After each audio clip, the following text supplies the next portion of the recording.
Fala pessoal, boa tarde, tudo bem? Opa, boa noite, né? Vou aumentar um pouquinho aqui a luz, agora sim. Boa noite, tudo bem? A live de hoje, para quem não tá sabendo, é com o Dola Miranda. É as lives das semanas. Vamos lá, lembrando, deixa eu organizar aqui as coisas. Agora sim. Boa noite, pessoal. Hoje a live é com o Doda Miranda. Durante a semana a gente tem hoje o Doda. Na quarta-feira, às 8 da noite, a Karine Rampeter. Na sexta-feira, às 6 da tarde, vai ser a Celine, que é uma zona internacional 5 estrelas, Celine Schomburg, mas ela fala português, é mulher do Filipinho Azevedo. E no sábado temos o Gregoria do Ateliê às 2h30 da tarde. Talvez entre alguém aí nesse meio tempo, entre mais uma pessoa, eu estou esperando. Eu vi que o Doda já entrou aí, já já eu chamo ele, deixa só dar horário. Tem uns convites que eu fiz, que eu estou um pouco esperando as pessoas responderem. Se alguém só puder essa semana, eu encaixo, se não, vai ser na semana que vem. Estou com uns nomes bem legais aí para falar. O François Mati topou fazer, tem o Olivier Guillon. Eu fiz o pedido agora para o Olivier Philippe Aerts também, a princípio disse que topa. Então tem uns nomes legais aí para entrar. E, bom, vamos começar, né? Deixa eu dar aqui um ok para chamar o Doda.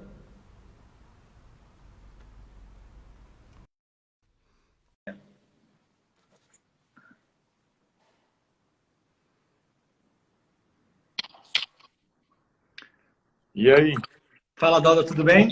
cara, beleza? Tudo bom. Primeiro de tudo, espera só um pouquinho, deixa eu ajustar a câmera do celular. Não que que a minha cara importe muito, mas a gente tem que aparecer um pouquinho.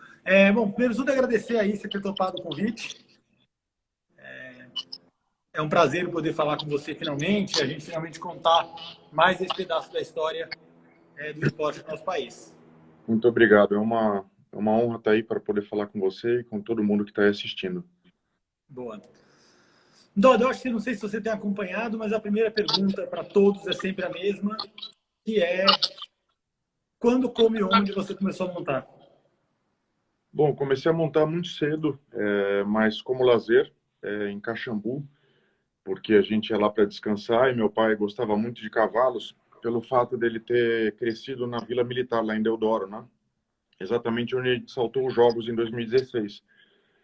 E só que meu pai não tinha condições na época, meu avô era major do exército, mas na infantaria, não tinha condições nenhuma de praticar o esporte. Então ele, mas era muito prático para ele, porque ele sendo filho de um major, meu avô, ele ia e às vezes arrumava um cavalo para montar. Então, como gostou muito de cavalo, ia finais de semana com a gente passear e me levava para montar com ele. E ele ficava impressionado porque eu gostava de acordar muito cedo com ele no sábado e domingo para poder montar. Então é meio difícil. Não é comum uma criança que vai ao final de semana para descansar, queria acordar 6 da manhã e tomar café cedinho com o pai para montar cavalo e fazer 2 horas de passeio. Então, depois disso, ele começou a me levar na época, daí ele me levou na época de Santo Amaro, porque estava inviável ir quase todo final de semana para Caxambu, e ali eu comecei a montar. E aí você, bom, você fez escolinha, você já começou com cavalo próprio, qual foi o primeiro contato? Escolinha não, eu chegamos na Ípica e aí eu tive a felicidade de fazer meu teste com o Matias Rodrigues da Silva, que é o Matias lá da Ípica, um gaúcho. E esse cara, sem eu querer desmerecer todos os outros mestres que eu tive na minha vida e tenho até hoje, ele foi importantíssimo. Eu acho que ele foi o mais importante, porque eu estava muito travado esse primeiro dia. Foi um impacto para mim. Eu sempre tive aquele cavalo, o cavalo como o cavalo de Caxambu, né? E quando você chega na hípica, vê aqueles cavalos já com atletas, né? Com o olhar já completamente diferente, quase que o dobro do tamanho dos outros. Eu fiquei muito impressionado e meu teste foi muito, muito ruim, né? Eu travado e com medo.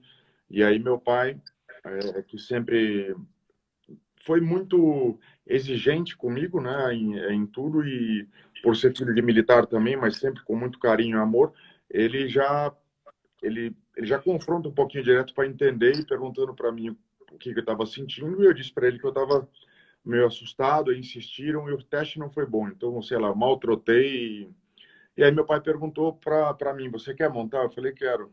Aí ele perguntou pro Matias, né? Quanto tempo para ele dar o primeiro pulinho, assim, para ver? Isso é normal, não é? Para ele saber como é que era. Se aquela situação ali era uma coisa normal ou o meu caso era diferente. Ele falou, ó, temos que ir com calma, tudo, mas com ele vai demorar uns 4 anos para ele dar o primeiro salto. Aí meu pai falou, pô, mas dá para ensinar um macaco a saltar e meu filho não vai demorar tudo isso. Mas o legal é que o Matias, com toda a calma que ele teve, com toda a paciência, meu pai também indo montar comigo todo final de semana. Meu pai chegava a se jogar de cima do cavalo para mostrar que não machucava, enfim. Minha mãe me apoiando muito, né? Começou a montar comigo também em dias alternados. Depois de um ano eu ganhei a Copa Pão de Açúcar já, que era um concurso nacional, onde já estava ali a Nelisa Guiara, Luciana Diniz, Renatinho Junqueira. Aí já estavam todos os mirins já, os melhores, muitos deles já indo para Júnior, e eu ganhei aquele campeonato, empatado com um gaúcho, que chamava Trajano, inclusive esse amigo faleceu alguns anos atrás, aí, foi uma fatalidade, mas eu empatei com ele no número de pontos, e aí por ter sido melhor na prova de sábado, que era desempate, eu fiquei em quinto, ele em sexto, eu levei o campeonato. Então, eu ali não... Foi um azarão mesmo que ganhou, mas foi legal porque eu mostrei já ser bastante arrojado, eu não me intimidei com a competição e montei com alegria, né? E acabei ganhando isso de uma forma, me impulsionou muito, porque mostrou que, independente do que qualquer pessoa falar para você, entendeu? Você pode encurtar o caminho, encurtar no sentido não de pegar atalho para pular a etapa, né? Mas no caso ali, a previsão do Matias com meu pai, se ficasse na minha cabeça, talvez ali eu não montaria mais, nem tentaria, ou ia demorar no mínimo esses 4 anos, né? E eu não peguei aquilo ali, na verdade, me motivou. E aquilo ali, meu pai sempre me falou, toda vez que eu tinha um desafio, uma adversidade, é onde eu cresci, eu queria mostrar para mim mesmo que eu era capaz, que ninguém pode dizer o que eu posso ou não posso fazer, quem sabe sou eu e Deus. Entendi. Mas aí, então você não fez escolinha, seu pai comprou um cavalo logo no começo, foi isso? Comprou um cavalo chamado Minon, a cada 10 passos ele dava um tropeção. O cavalo estava mal ferrado e tudo errado, assim. Aquele negócio de entrar na hípica, não conhecia ninguém, aí as pessoas já te... Pessoas que não entendem querem dar palpite para dizer que sócio novo vai ouvir, tem pessoas mal intencionadas, e é aquele circo que todo mundo já conhece, né? Aquela insegurança, mas, por outro lado, meu pai muito muito inteligente, com assim muita presença de espírito, ele conseguiu no início já entrando na IPA, ele já conseguiu fazer os contatos certos e se informar e começou já a direcionar minha carreira de forma brilhante e graças a ele eu tô aqui até hoje. Então você na sua época não tinha mini mirim, né? Você pulou direto mirim. Não. Eu soltei principiantes e depois mirim. Quem era Principiante eu soltei, mas não tinha aquele negócio de tempo determinado. E aí eu lembro que uma vez em Campinas tinha logo que eu comecei a saltar, já comecei a sempre tive muita facilidade de galopar, de ter um ritmo forte, assim, já era fazendo as curvas mal feitas, obviamente, naquela época, tudo caindo na espada, tudo, mas eu tinha uma égua chamada Penumbra, que tinha um biquinho um pouquinho para baixo, assim, não era pesada, mas ela convidava muito, às vezes eu queria puxar e ela parecia que via que a distância estava certa, ela me convencia de ir, e aquilo ali me deu muita confiança. Então, prova de tempo determinado, só que era um desastre, que o tempo era tipo 80, eu fazia 65, 60 no começo, depois, obviamente, que a gente vai aprendendo tudo, né? Mas na hora que eu passei para Mirim foi muito legal, porque daí já era provar o cronômetro, eu já estava com um pouco mais de noção e bastante confiança. Esse cavalo que você ganhou o campeonato da Pão de Açúcar, quem foi? É Penumbra, essa égua aí de... É engraçado que quando a gente comprou, diziam que ela tinha 12 anos, né? E ela era SRD, sem raça definida. Então, eu acho que ela já tinha mais. Mas o engraçado é que depois de 4, 5 anos, perguntava a idade, era 12, 12. Imagina, essa égua, acho que ela saltou comigo até os 20 e poucos, incrível. Uma égua, assim, uma maravilha, assim, um caráter incrível. Foi um anjo na minha vida, essa égua aí. E depois você fez as outras categorias de alto rendimento. Fiz. Aí depois eu O único título brasileiro que eu não tenho é o de Mirins, né? Depois, em Júnior, eu fui bicampeão brasileiro, campeão sul-americano. Young Rider, eu fui tetracampeão brasileiro.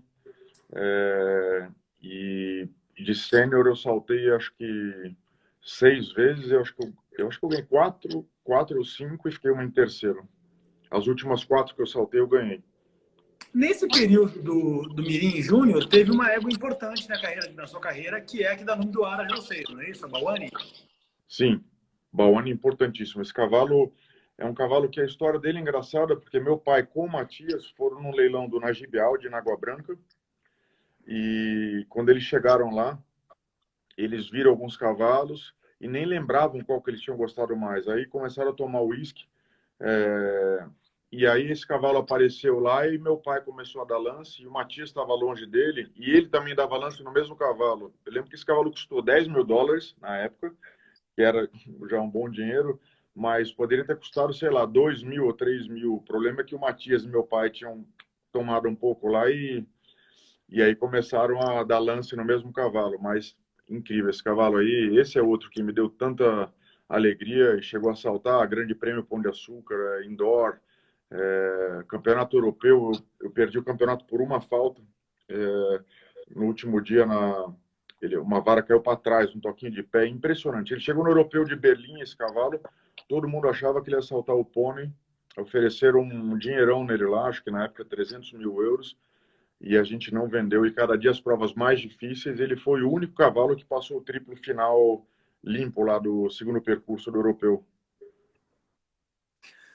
Quando você foi para a Europa pela primeira vez, Dodi, por quê? Eu fui, você disse para montar ou para assistir? Para montar. Para montar, eu fui em 87, se eu não me engano. Daí eu fui fazer uma clínica lá com o Nelson Pessoa. E lá ali eu conheci o Rodrigo melhor. E aí a gente era uma clínica em Knock lá no litoral da Bélgica. E foi muito legal. Assim, o primeiro tive um contato com ele anterior, porque na época o Heraldo do Rio de Janeiro, né, Heraldo Nunes, não sei se você conhece, ele um cara importantíssimo, sempre foi um cara muito importante para o esporte, né? Principalmente naquela época que ele já começava a fazer aquelas Copas Sul-América, onde ele trazia muitos cavaleiros importantes, inclusive o Nelson Pessoa, quase todos os anos, e, e aí também criou-se uma categoria de Hunter City Equitation, que daí os 6 primeiros, eu lembro, acho que foi em 84, isso aí, sei lá, ganhavam uma clínica com o Neco. E eu fiquei em quinto, e ali eu tive minha primeira clínica com ele, mas aí é 3 dias, é um pouco mais.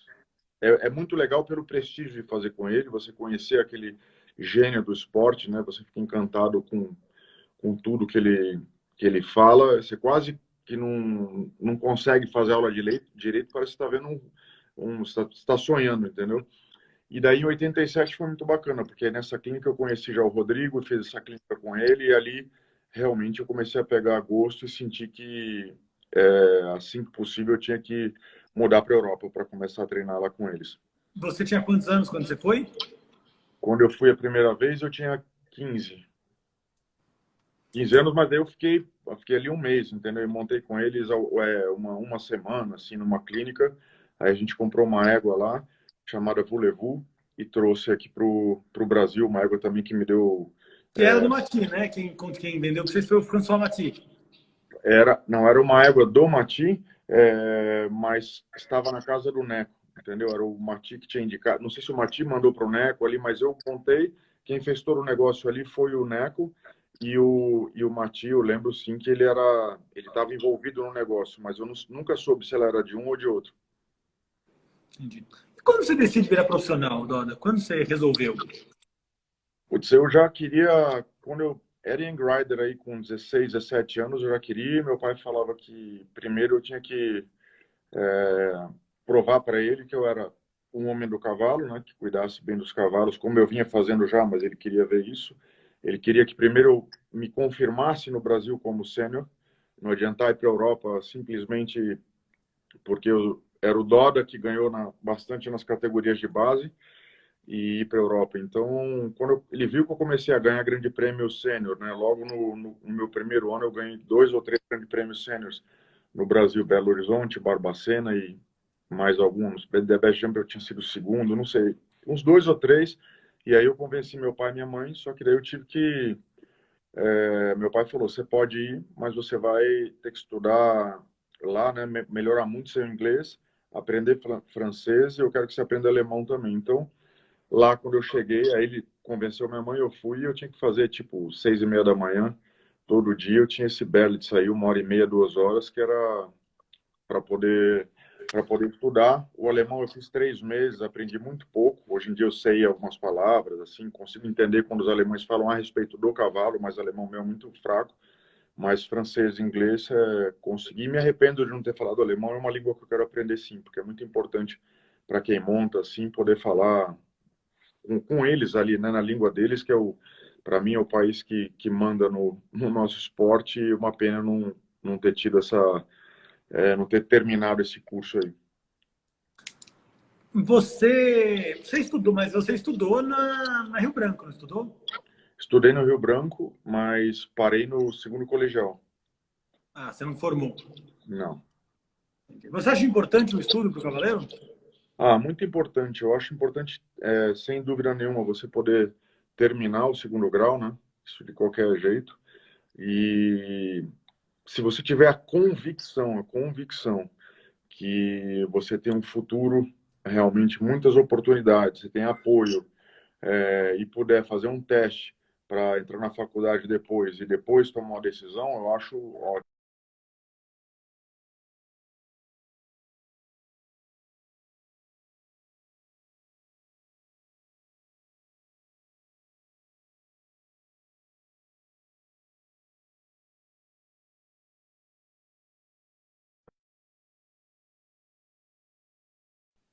Voltamos? Voltamos. Everton. O seu pai falou, você falou que seu pai te obrigou a primeiro classificar um pouco nas provas de sênior antes de morar na Europa. Quando você muda para a Europa daí para ficar ou para não estar lá um tempo? Bom, daí eu mudei definitivo ali em 95. Aí eu fui algumas vezes para competir o Campeonato Europeu. Aliás, isso foi uma iniciativa brilhante que, na época, o Dr. Jorge Gerdau fez, porque mais na frente você vai entender por que eu estou dizendo isso, mas ali eu tive a oportunidade já de cedo ter o contato com esses cavaleiros aí em outros países, né? Quando você vai ali saltar um europeu, que você já olha, eu saltava ali já com o Christian Aumann, com a Malin Bayat, com esses outros cavaleiros, era uma coisa impressionante, né? Ali sim te dá chega a dar uma angústia a primeira vez que você vai, porque você está sempre protegido no Brasil, a gente vive muito embaixo dos braços aí dos pais, nossa cultura, né? Independente da pessoa ter uma condição melhor ou não, a gente é muito mais protegido do que o povo europeu, assim, na minha opinião, né? O europeu, com 18 anos, já está fora de casa, tem que buscar trabalho, tudo. Não é comum morar com os pais, aqui é o oposto. Então, aquilo ali foi muito importante para mim, para eu dar mais valor às coisas que eu tinha, dar valor à vida, toda essa toda vez que eu estava fora, eu olhava e falava, nossa, olha como que a gente tem sorte, mas ao mesmo tempo a gente tem que se, se obrigar um pouco mais, né, tomar um chacoalhão. E quando eu fui para 95, definitivo para a Bélgica, já foi com o objetivo de classificar para a Olimpíada de Atlanta. Só que naquele momento lá, você imagina que eu não tinha saltado nunca uma Copa das Nações pelo Brasil. Então eu estava indo para a Europa sem saltar nenhuma Copa, mas tinha uma bagagem muito legal ali de pressão, de já ter convivido com muitos desses cavaleiros que eu estaria competindo na Europa. Eu já tinha competido em Berlim e Sanremo no europeu também, na Holanda também, em Nuenen, que teve um outro europeu, que eu tive lá com o Renatinho, o Dudu, Rodrigo. Então, de certa forma, eu achei isso muito importante e da mesma forma que acontecia aqui alguns anos atrás, quando levavam uma garotada ali para Wellington, né? Acho que na época do Betão, acho que agora parou de fazer porque lá eles não fazem mais ou não trazem mais os brasileiros, né? Mas aquilo ali é muito importante, né? Ali já é muito importante, mas a gente poder saltar o campeonato europeu sem valer, mas competindo as provas, saltando aquilo ali, foi uma coisa impressionante que agregou demais na minha carreira. Porque daí quando eu cheguei ali, e no momento que eu estava selecionado para Atlanta, eu estava muito mais à vontade, porque eu tinha uma certa bagagem de já ter ido à Europa há alguns anos competir contra eles. E você levou quantos cavalos quando você foi dessa vez? Eu levei 3 e depois lá a gente. Depois eu acho que eu comprei mais 1 ou 2. Eu tinha 4 ou 5 cavalos ali nas cocheiras do Neco, na época que era em Lupuane ainda, que era o primeiro lugar que eu estive lá, né? Foi o lugar que eu acho que eles ficaram mais tempo na Bélgica. Qual foi o primeiro grande prêmio importante que você ganha, Dodi? Qual foi a sensação? É importante, se diz no Brasil ou na Europa? São as duas perguntas. Primeiro no Brasil e acho que depois. O primeiro grande prêmio que eu ganhei no Brasil foi no CEPEL. Foi lá o campeonato lá, aquela Copa CEPEL, foi muito bacana, foi com o Ipiranga. E mais legal é que você imagina assim, né? Você ganha, eu tinha ali 18 anos, e aí na outra semana tinha Barbacena e eu ganho de novo o grande prêmio. Então foi muito bacana porque toda tudo que eu sempre treinei muito, batalhei muito, entendeu? Tiveram momentos muito difíceis, mas depois veio uma certa confirmação de forma repetida para dizer, continua assim, entendeu? E depois ficava difícil pra caramba de novo. Aí na hora que você começa, não é desanimar, mas de perder um pouco o fôlego, aí Deus me entregava mais, tipo, fazia 1, 2 ou 3 coisas assim maravilhosas. Aí eu via que eu tinha que continuar ralando. Então, e assim foi. E na Europa, eu acho que meu primeiro grande prêmio muito importante, deixa eu ver, eu acho que foi. Putz, Não, acho mais fácil. Conta como é que foi a primeira Copa das Nações, então. Vamos inverter. a primeira Copa, você sabe que eu não lembro qual foi? Minha primeira Copa, minha primeira Copa, eu acho que foi nas seletivas para Atlanta. Pode ter sido Sangalen, alguma coisa assim, mas tipo, eu ali, como eu tava com o Aspen, mas tinha muito pouco conjunto, né? Porque a gente comprou o Aspen em junho de 95. E a Olimpíada já foi em julho de 96. Então eu já fui para a Europa, saltei Aachen com o Eldorado, com o Romance, e aí depois eu fui me adaptando ao Aspen ali direto para já entrar em competições, entendeu? Assim, então o início foi muito difícil.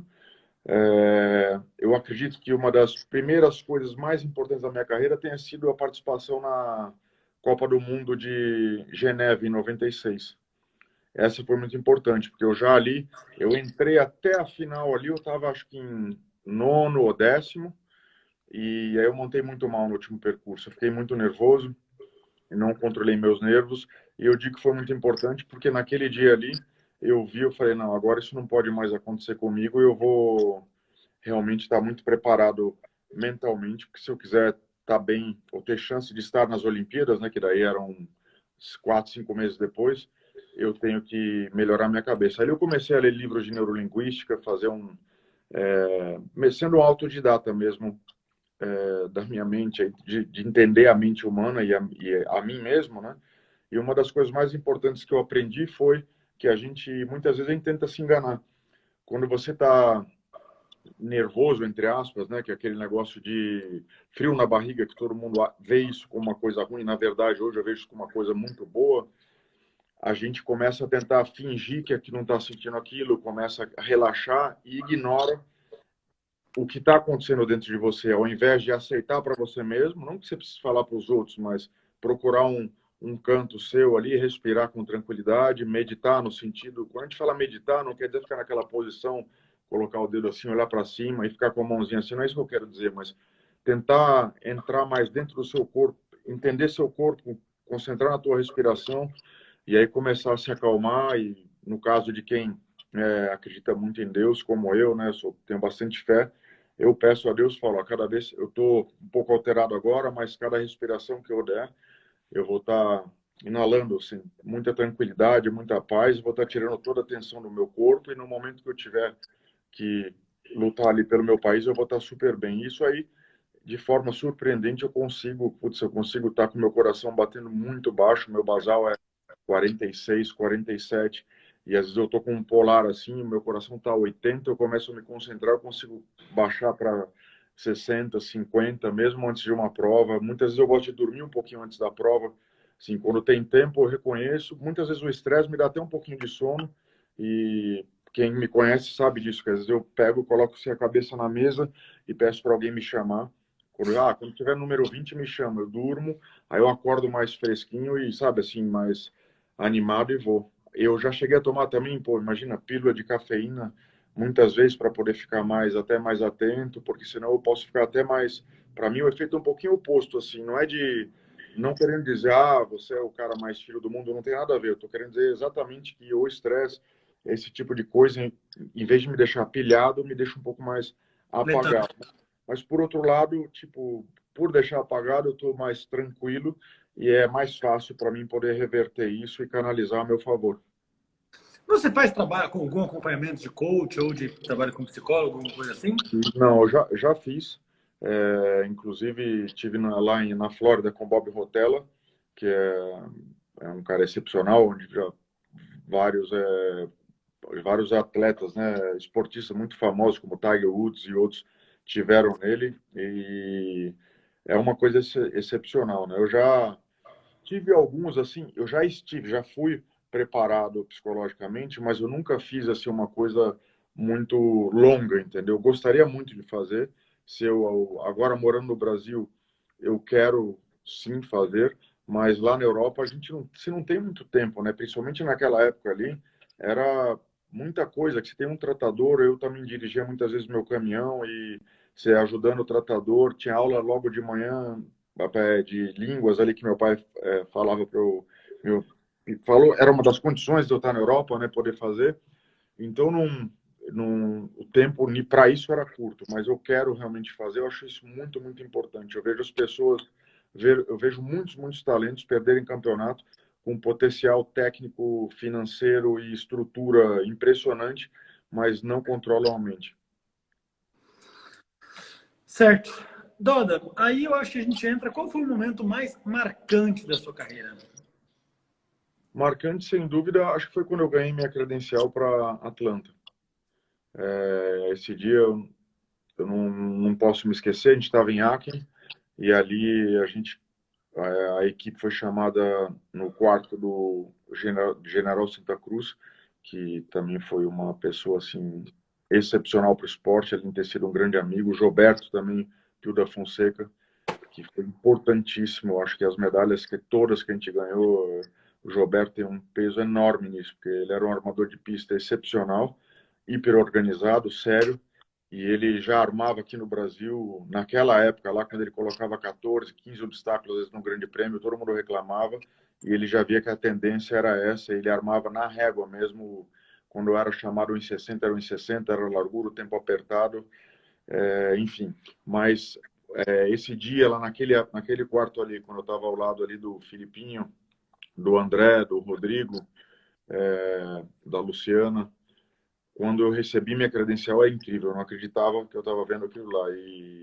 E quando eu já sabia quando eles me chamaram, porque eu tinha ido bem em Aachen também, mas até cair a ficha aquilo ali é impressionante. Naquele momento eu falei, agora eu não tenho nada a perder, porque já que a gente está, já que eu estou nessa aí, eu vou. Aí eu falei, eu vou preparar ainda melhor o meu mental para poder ajudar meus companheiros lá nessa Olimpíada. Super. Reconta um pouquinho de Atlanta pra gente, já que foi tão marcante assim. Bom, Atlanta foi muito especial porque a gente chegou praticamente um mês antes e aí tivemos a felicidade da Confederação ter organizado uma fazenda maravilhosa para a gente ficar, que chamava Big Bear Farm. Era uma casa super agradável, a pista era uma pista boa, mas com aquele piso ainda antigo. E eu lembro que todo dia o Neco mandava a gente tirar as pedras da pista, né? Cada dia a gente enchia um balde e ia colocando do lado lá, porque tinha umas pedras sempre soltas ali.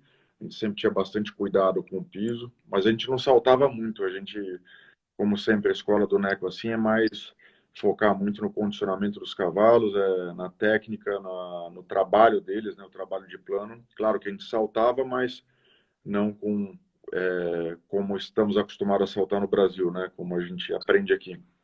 E aí chegando mais perto ali dos jogos, sim, a gente fez uns treinos mais fortes com o Roberto Armando, que foram super importantes. Ele era muito legal porque a gente tinha um lugar para poder treinar muito, para poder se conhecer melhor A minha convivência com eles foi muito importante, principalmente com o Filipinho, que foi sempre um cara incrível dentro de qualquer time. Eu repito isso sempre, é um cara que o sonho de qualquer cavaleiro é ter um cara desse, um companheiro de equipe como ele dentro de um time, né? Sem desmerecer de forma alguma o Rodrigo e o André. Rodrigo, não preciso nem explicar porquê, né? Por todos os resultados que ele tem e o que ele já fez pelo Brasil. O André também, e por ser um cara super calmo, na dele, tranquilo, acho que é uma das pessoas mais humildes e gente boas que eu conheço. Mas o Filipinho, assim, ali é um leão, ele coloca todo mundo para cima. E eu, jovem ali, eu ficava um pouco meio perdido, porque eu já queria, tinha na minha cabeça que a gente tinha que brigar por uma medalha, mas, por outro lado, as entrevistas que eles davam em geral, com exceção do Filipinho, eram assim de tentar melhorar, de ter ficado em oitavo, talvez até não ficar entre os oito. E eu falei, putz, a gente veio até aqui, senão a gente nunca vai chegar em nada, né? A gente tinha que tentar medalha. O Filipinho aí me botou gás, eu fui. Daí eu decidi numa papelaria, comprei um monte de coisa lá, escrevi um cartaz. Somos os melhores do Brasil, seremos os melhores do mundo. Equipe brasileira de hipismo em Atlanta, 96. Escrevi ouro em toda a volta, assim, nome de todo mundo. Tomás Montello, que também é outro cara que foi importantíssimo assim na minha carreira, Tomás, e do Brasil também. E aí todo mundo entrava na casa, tinha que assinar, ler aquilo lá em voz alta e assinar. Imagina eu, moleque de 22 anos ali, fiz, mas graças ao Filipinho, porque eu ia fazer de qualquer forma, mas ele me deu muita força, e quando torceram um pouco o nariz assim, o Filipinho me deu mais força ainda, me ajudou a pregar aquilo tudo. Eu comecei a espalhar na descarga, no teto, no café da manhã. E o legal é que, naturalmente, depois de alguns dias assim, as entrevistas já começaram a ficar com um tom de pódio, sabe? De forma natural. Aí eu fiquei super feliz e muito confiante também. Bom, eu acho que, bom, com certeza um dos cavalos mais importantes. Você montou muitos cavalos, né, Doda? Você teve durante Muito. muitos anos muitos bons cavalos, escolheu entre os melhores do mundo, teve um acesso a, aos cavalos tops do mundo inteiro. Mas talvez um dos cavalos mais importantes da sua carreira foi o Aspen. Sim, sem dúvida. E eu queria que você contasse um pouco a história dele. Certo. Bom, assim, uma coisa também que é legal lembrar, né, que muitas pessoas às vezes não conhecem a minha história direito, né, de como é que ela foi, né? Antes de eu ter acesso, tipo, aos melhores cavalos do mundo na Europa, por estar lá ainda com a minha ex-mulher, imagina, eu tenho 5 medalhas e naquele momento eu já tinha 4 delas, né? Então foi com Oliver, com Aspen, entendeu? Tipo, depois eu montei também pro Onichenko ali, peguei um cavalo de 8 anos que eu fui para Atenas, que chamava Countdown, que imagina um cavalo 8 anos na Olimpíada ali. Então, sem dúvida nenhuma, montei cavalos excepcionais, mas eu tenho certeza que, assim, tinham cavalos ainda muito melhores que eu poderia ter acesso, e eu sempre tirei o pé e procurei sempre achar os melhores cavalos para ela na época. E eu muitas vezes pegava, como eu peguei o Dan, que era um cavalo que já estava com 13 anos ali, que tinha saltado já com o Amador Hong Kong, que veio para mim, entendeu? O cavalo de fato muito, muito importante já, num preço mais caro que houve investimento ali para mim, foi o Corneto, né? Isso com certeza. Mas só para a gente poder lembrar desse fato. Esse cavalo aí, para mim, esse cavalo é excepcional. Eu peguei ele numa fase ainda que ele estava um pouquinho verde, né? Que o Yuri estava começando a saltar as provas melhores com ele. E eu passei com ele praticamente, eu acho que 2, 3 meses só trabalhando, saltando realmente cavalete para poder colocar ele em ordem. E aí já chegou na Flórida muito bem, saltando umas provas médias. E no primeiro grande prêmio que eu saltei lá, já uns 5 estrelas, eu fiquei em terceiro com ele. E aí, mas me deu pena porque depois desses jogos aí, era um cavalo que realmente ia estar. É um cavalo que poderia me levar aí ao topo do ranking da FEI. Eu podia chegar novamente ao top 10 com esse cavalo aí, com certeza, né? Ele saiu muito maduro daí, muito bem preparado desses jogos. Ele já ia, o plano era ir para Calgary logo depois daí. Esse cavalo era um fenômeno. É um Mas enfim, a fenômeno. gente estava falando da história do Aspen. Exato, né?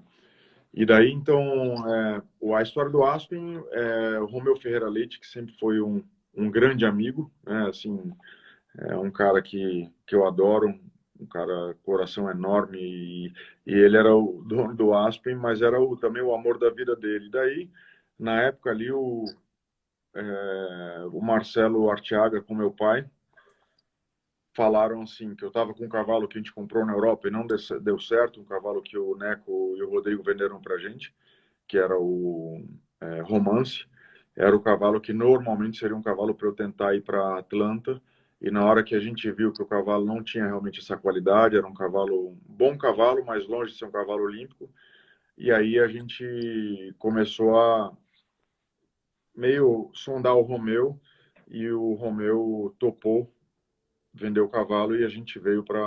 Eu estava 4 dias de Aachen, eu vim para o Brasil para provar o Aspen na época paulista. Eu acho que tinha, sei lá, acho que tinha umas mais de 50 pessoas ou 100 pessoas lá. A gente foi cedinho, as pessoas lá assistindo já uma pista armada alta, e eu adorei o cavalo já de primeira. Ele não passou no exame veterinário e meu pai falou: "Ah, vou comprar de qualquer jeito". Aí meu pai comprou para mim. Boa. E ele já fazia grande prêmio aqui no Brasil? Já tinha, ele fazia grande prêmios, ele tinha saltado com o Romeu já alguns grandes prêmios. Era um cavalo que todo mundo sabia que era um cavalo fenomenal, um cavalo espetacular, e já tinha ganhado com o Romeu 2 finais de ranking lá na Hípica Paulista.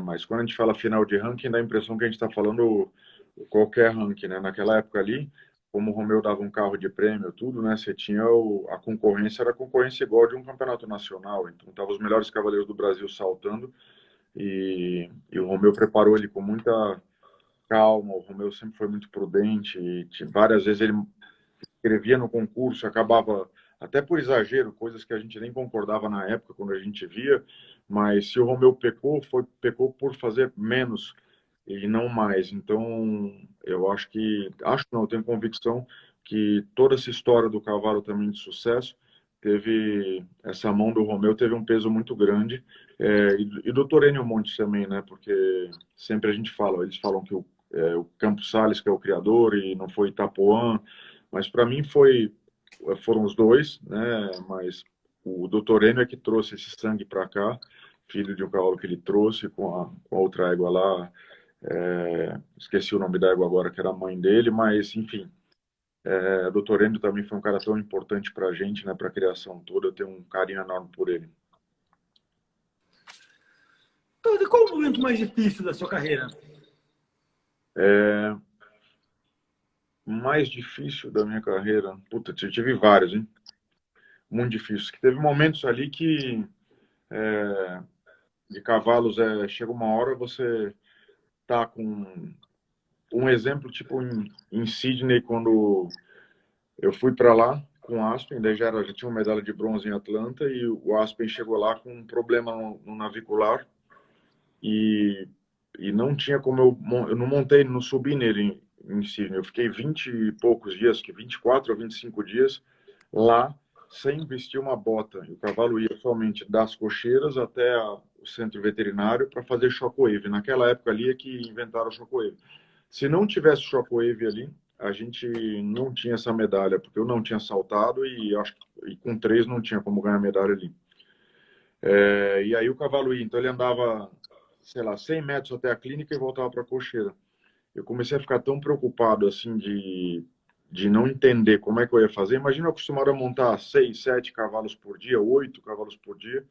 Você já vai numa Olimpíada em si, na Austrália, que é como em Atlanta ali, porque a gente já foi antes.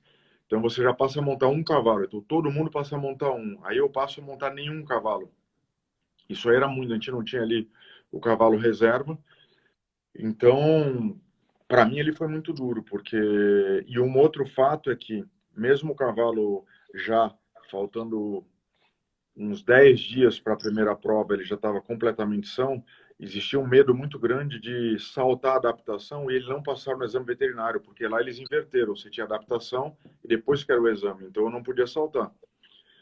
Então aí eu passou o exame, e aí eu não soltei adaptação, daí eu de cara tive que entrar naquela primeira prova da Olimpíada ali foi muito difícil, porque você já começa a trotar o teu cavalo. Quando eu já montei de manhã o cavalo um pouquinho antes, o cavalo com lombo, ele já era curtinho, com o pescoço mais para cima assim, que ele tinha um pescoço curto, e o lombo dele duro, ele inteiro entrava, assim, que eu não pude nem montar. Então eu estava fora de forma, ele estava fora de forma. Eu estava preocupado, será que esse cavalo vai machucar aqui comigo? Será que ele está fazendo a coisa certa? Eu trotava ele várias vezes por dia, mas ele estava trotando bem, mas completamente enferrujado e duro no corpo. Daí eu saltei essa prova, essa primeira prova, que não valia para a equipe, mas já contava para o individual, e fiz 24 pontos. E aí já no dia seguinte, você imagina, na internet, jornal Globo, Doda vai afundar, não sei o quê, e só crítica, me arrebentando o negócio. Mas aí de novo aconteceu aquilo lá. Eu leio aquele negócio lá e me deu, sabe, na hora eu conversei com o Tomás Montello, falei, se o cavalo estiver bem amanhã, na Copa, o Brasil pode contar comigo que eu vou estar bem. Só que as coisas estrategicamente me colocaram como terceiro a entrar na equipe.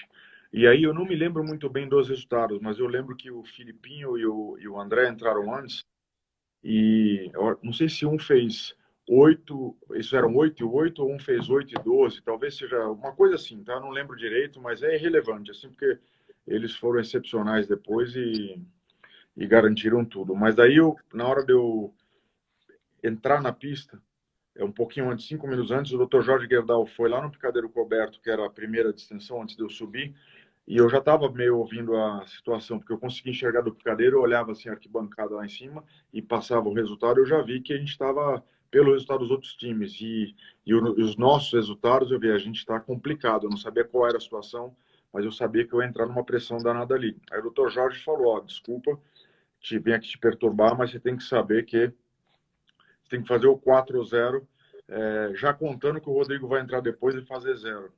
Então eu falei, obrigado, mas você sabe, você fica, não tem muito o que você fazer naquela hora. Daí ali eu me chamei mesmo assim para dentro e falei, agora foca, faz teu melhor, se concentra no jogo, não no que está em jogo, e entendeu? Mostra por que você veio aqui. E, graças a Deus, eu fiz 0, porque eu bati ele no Rio, foi uma falta injusta, inclusive na época o Pedro Bial estava lá, ele pegou um vídeo ali na TV Globo, lá eles editaram dentro do trailer deles lá, mostraram o Aspen, ele saltava com 2 cloches, ele se alcançava, então você via a marca da ferradura completamente fora, e em cima daquela plastima, aquele negocinho do cloche, sabe assim, você via certinho a ferradura fora.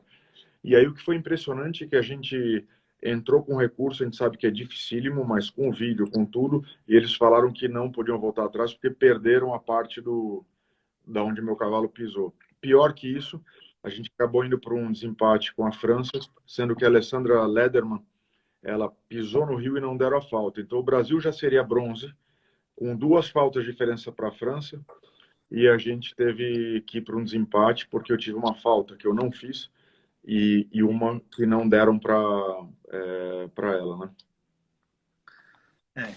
Aí E realmente. depois, na verdade, só para finalizar isso, então eu tive uma participação excepcional e decisiva neste percurso, e depois os cavaleiros, você pega ali o desempate do Filipinho, ou que o André fez naqueles Jogos Olímpicos, terminando em quarto, e também pela equipe, enfim, foi de fato uma medalha que a gente ganhou na raça mesmo, e todo mundo teve um potencial ali enorme, não só os cavaleiros, como sempre, nos tratadores, tudo, mas era incrível ali a força que a gente tinha na nossa cabeça, né, de realmente não se intimidar, e novamente eu digo, né, com o Filipinho ali dentro, que era um cara que sempre quando qualquer um falava assim, nas mínimas coisas, desculpa eu só falar nisso, porque eu quero dizer que isso aí me ajudou tanto, o Filipinho, porque às vezes a gente, coisa boba assim, eu olhava alguém passando, saltando e falava, nossa, como monta o Ludiger, vamos supor, né? Aí o Filipinho falou assim, monta, eu falava que fenômeno, fenômeno porque ele tem 2 braços a mais que você, ele tem um braço a mais, uma perna a mais, é um jeito dele querer mostrar o seguinte, né, de eu não me intimidar com aquele cara, óbvio que ele acha o cara bom pra caramba também, mas eu ali como moleque, ele me falava de um jeito que quando eu olhava aquilo, você fala, é verdade, né, a gente tem que ser, pô, estamos aqui, né, depois A gente tem que fazer o melhor e depois ver o que vai dar, entendeu? Porque o cara é de carne e osso igual a gente. Então, o Filipinho foi muito, muito, muito importante sempre.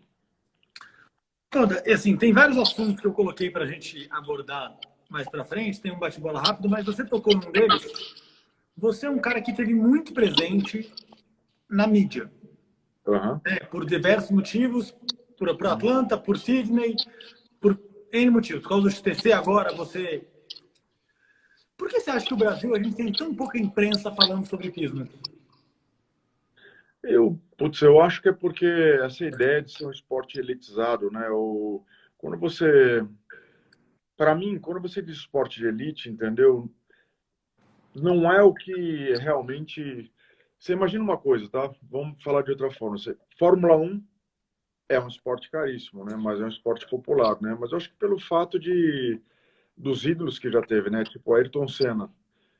Isso ajudou muito, né? Tipo, o brasileiro, Emerson Fittipaldi lá atrás, Nelson Piquet, aí Rubinho, Ayrton Senna, todos esses caras aí, entendeu? Grandes ídolos, fazem com que você ligue a televisão de madrugada, não interessa que hora, você não vai assistir por assistir, né? Eu vejo que logo depois de Atlanta, com certeza cresceu muito a audiência no esporte, né? Confirmando depois com as medalhas, as Copas do Mundo do Rodrigo e as medalhas pan-americanas que o Brasil já tinha ganhado antes aí em outras ocasiões, mas o primeiro grande acho que foi a Olimpíada, né? Porque você não vai, amanhã você vai falar, vai ter um cara do ping-pong, eu estou dando qualquer tênis de mesa que brasileiro no Japão e você tem que estar tal horas para assistir. Você não vai, se você sabe que esse cara é um cara que ele tem chance, você vai assistir mesmo que você não entenda e vai ficar curioso para poder entender mais o esporte, né? E acho que foi a mesma coisa com o hipismo, né? Acho que ali naquele momento, de fato, depois de Atlanta, cresceu muito a popularidade no esporte. O fato dos clubes também, as pessoas verem que tirar os eventos dos clubes hípicos e ir para a praça pública, eu acho que é uma coisa importante também, para que depois as pessoas sintam a vontade de ir às hípicas também, entendeu? Porque eu lembro quando eu chamava algum amigo meu do colégio para poder ir na hípica, eles falavam assim, mas eu não tenho roupa para ir, entendeu? Parece que você tem que ir de smoking, tudo. Acho que eles confundem um pouco com turf, com aqueles filmes, você vê aquelas mulheres de chapéu, sabe, aquele negócio, os caras todos. E é uma pena, eu acho que nesse ponto tem que ter uma divulgação melhor, inclusive das escolas de equitação, que a pessoa não precisa ser sócio para começar a montar. Eu vejo isso como um fator principal a ser trabalhado e também pouco profissionalismo do lado é, na organização dos eventos, né, nesses contratos com a televisão. Né? Eu vejo que não tem um plano de mídia adequado, é, não existe uma preocupação em valorizar a arena. Né? Hoje em dia, você olha nos concursos, é quase que uma vaquinha ali. Você pega um presidente de um clube aí que tem um carisma legal, vamos supor o Romeu. O Romeu é um cara fantástico. Você olha como é que está a Hípica Paulista, é um gênio, né, o que ele faz. Para mim, é um dos melhores. Eu acho que é o melhor clube do mundo.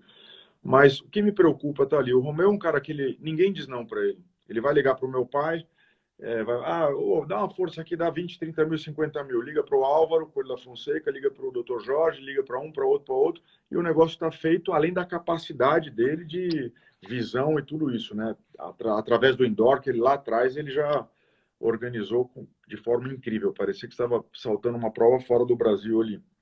Então, imagina se o Romeu, amanhã ele não é mais presidente, entra um empresário fantástico no lugar dele, mas o cara não tem saco de ficar ligando para os outros. Então eu quero dizer o seguinte, tudo aquilo ali é uma ilusão, entendeu? É um negócio que não existe, porque meu pai não vai ligar para o presidente não e falar, e aí, você quer 30 mil, 50 mil? As pessoas não vão. Então, esse é meu medo, né? Agora está indo tudo bem, porque o Romeu, graças a Deus, ele ficou quanto tempo ali na Ípica, né? Está há quanto tempo lá, né? Então, o que eu me preocupei muito no XTC? De fazer uma coisa de forma profissional, sendo um circuito, que eu tivesse contrato com a televisão e que, mesmo estando dentro dos clubes, que eu alugasse a pista e pudesse colocar os meus patrocinadores ali. Então, a gente tira todos os outros e coloca aquilo ali. Por quê? Porque dessa forma a gente está criando um valor na arena. Aí é uma coisa real. Amanhã o XTC, alguém compra o XTC ou, sei lá, eu paro de me interessar pelo esporte, qualquer coisa, aquilo ali já existe hoje um valor, entendeu? A gente tem um retorno de mídia acima de 16 milhões de reais no ano passado. A Longines assinou comigo por 10 anos agora, entendeu? Então, eles ganharam 4 vezes a mais de retorno. A gente contratou uma empresa chamada Ibope Repcon, que é a número 1 do mundo, da Malásia, é um bilionário que tem essa empresa, e a Apple usa isso como para poder valorizar o retorno que eles têm. Essas empresas, a Microsoft, é incrível, entendeu? Então, quando a gente colocou isso na mão deles, né, terminou, para cada patrocinador você entrega para eles de forma organizada quantos segundos eles apareceram ali quantos minutos eles apareceram por etapa, total, quantos eles investiram. E tem um negócio que eles calculam que é o QI, que é qualidade de inserção. É um software, daí ele vai vendo o que? Se tua imagem fica mais no meio da tela, aí tem um valor maior. Se ele aparece só lá no fundinho como qualquer coisa, menor. Então, o que vale para a gente manda para eles essa qualidade de inserção, não é nem o outro. O outro iria para 28, 30 milhões, entendeu? Agora, foram 8 etapas, agora são 9, entendeu? É um trabalho feito de forma muito profissional. Minha mulher me ajuda muito, a Denise, porque ela trabalhou muitos anos na Mauri Júnior e ela que era o comercial ali, ela, além de ser a apresentadora, ela que corria atrás das coisas ali, montava todos os planos de mídia, então ela faz um trabalho maravilhoso dentro do XTC, e isso que eu vejo desta forma é uma outra forma aí então eu acho que é ter ídolos e também que as pessoas comecem a se preocupar em investir na televisão, porque hoje a gente paga para a Fox para poder fazer isso, né? Tipo, eu pago, o que eu digo assim, eu não pago para colocar o XTC, mas toda a produção, tudo aquilo ali, eu contrato uma empresa chamada Câmera 2 e aí eu coloco ali 7, 8 câmeras, tudo aquilo ali é eu que pago, entendeu? Eu, através do XTC. A gente vai falar um pouco mais do XTC daqui a pouco. Acho que só vale uma reflexão em cima desse assunto, que é um pouco o que vem primeiro, né? O ovo ou a galinha. O esporte não é conhecido porque não tem mídia, ou ele não tem mídia porque ele não é conhecido? A gente entra num looping. Estavam comentando aqui nos comentários que é isso. Durante uma apresentação do Sport TV, chamaram o Nino Debussonés do Verdade Marrom, porque são pessoas que não são do meio fazendo. Entra em uma discussão grande, mas eu acho que sim, que mídia é uma coisa. A arma mais importante que a gente tem hoje é mídia, marketing e divulgação. A gente tem 8 minutos ainda nessa parte da entrevista, antes do Instagram fechar. Eu vou fazer aquele bate-bola clássico com você, que são aí 6 perguntinhas meio rápidas. Primeira é a seguinte: se você puder escolher qualquer cavalo do Brasil para montar hoje em dia, que cavalo seria esse? Hoje, o cavalo que está hoje no Brasil? Hoje que estão saltando. Putz, a minha égua mesmo, essa égua minha nova argentiníssima. Eu tô com 2 cavalos maravilhosos, mas é difícil. Esses meus 2 cavalos, putz, eu queria estar neles mesmo, Jumanji e argentiníssima. Tudo bem. Um cavalo do mundo. Milton. Não, isso é da história, do mundo atual. Do mundo atual?